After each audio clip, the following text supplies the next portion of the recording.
New tonight at 5, the Trump administration can now deploy National Guard troops to Portland. That ruling coming today from the Ninth Circuit Court of Appeals, despite objections from state and city officials. Thanks for joining us. I'm Kendall Bartley. Brandon Cameraman is on assignment. The divided ruling saw a 2-to-1 vote in which the temporary restraining order is now dissolved. Here's a timeline of the lawsuit. September 28th, the state sued the Trump administration asking for a temporary restraining order, or TRO, on the federal deployment of the National Guard. October 4th, a Trump-appointed judge approved the TRO.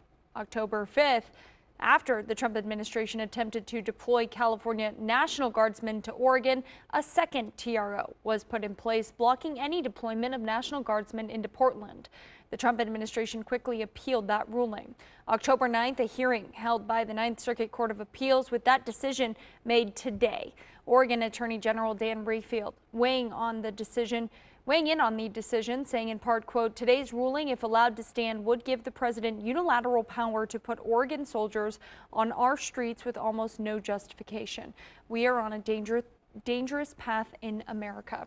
Oregon joins Judge Graber in urging the full Ninth Circuit Court to act swiftly en banc to vacate the majority's order before the illegal deployment of troops under false pretenses can occur. Now, en banc is a French term meaning on the bench. It's an American legal mechanism that would put this case in front of the full Ninth Circuit Court of Appeals rather than just the 3-judge panel that overheard the initial appeals hearing. And Oregon's Governor Tina Kotek calling any possible deployment unwanted. Oregon remains united in the fight against this unwanted, unneeded military intervention in Oregon.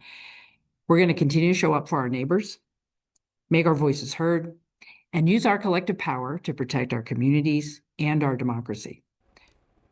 Stay with KVAL as we continue to learn more. We do have a team in Portland on standby who will expand on this developing situation. We'll hear from them in just a few minutes. Meanwhile, this ruling comes as the government shutdown has entered its 20th day. The Senate reconvened today to vote to fund the government in hopes of breaking the ongoing stalemate. Last week, the Senate left town after the bill fell short of the 60 votes needed to advance. Republicans and Democrats have been at odds as Democrats have pushed for negotiations over health care tax credits to be included in a funding measure. We should be able to wrap this up this week if they will sit down and have a negotiation with us. The president has spent 1 hour negotiating this issue with leadership in Congress. That's it, 1 hour. They need to get in the room and stay in the room until we can hash this out. 20 days since the Democrats recklessly shut down the United States government.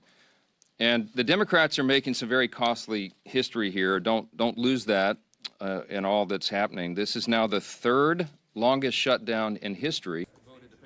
GOP House Speaker Mike Johnson says he would bring the House back into session if the Senate passes a bill to pay federal employees and military service members who have continued to work during the shutdown. And over 750,000 Oregonians that rely on food stamps will lose access to benefits in November if the government isn't reopened. SNAP benefits are fully funded by the federal government.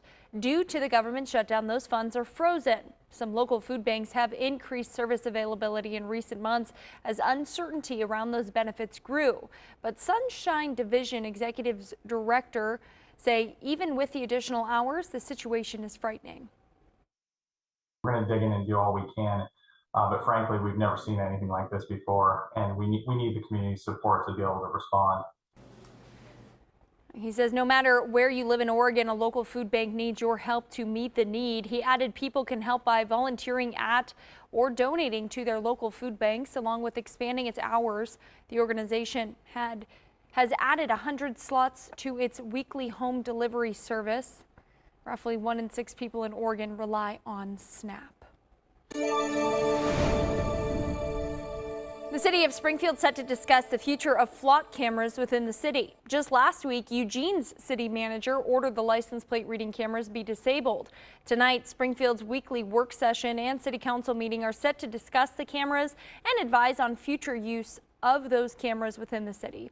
Springfield police have installed 25 throughout the city so far and have said they haven't been activated yet. That work session will start at 5:30. City Council meeting begins at 7.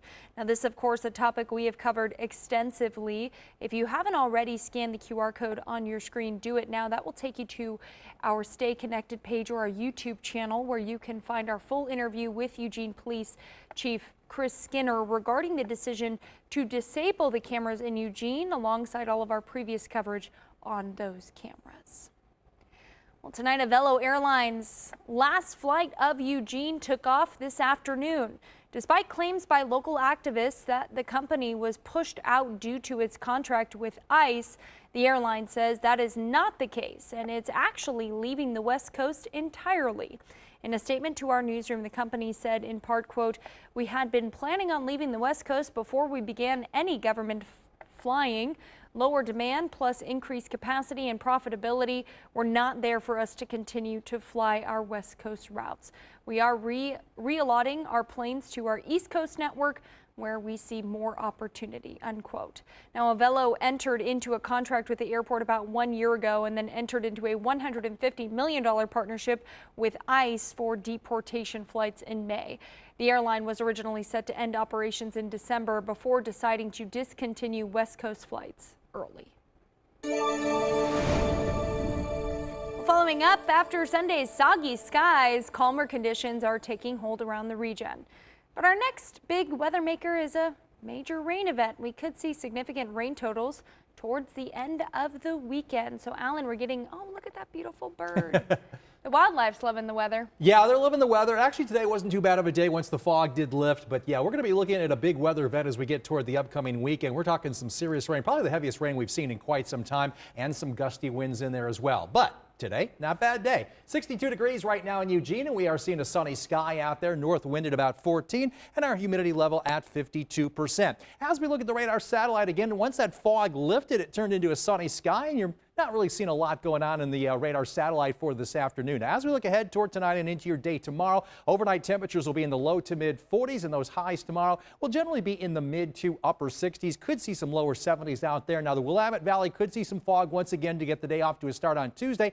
And the coast, you could be on the lookout for some sneaker waves during the day on Tuesday. Now, talking about this heavy rainfall and windy conditions, right now it looks like that's going to start late Thursday night into Friday and going to continue all weekend long. All your weather details coming up in just a little bit.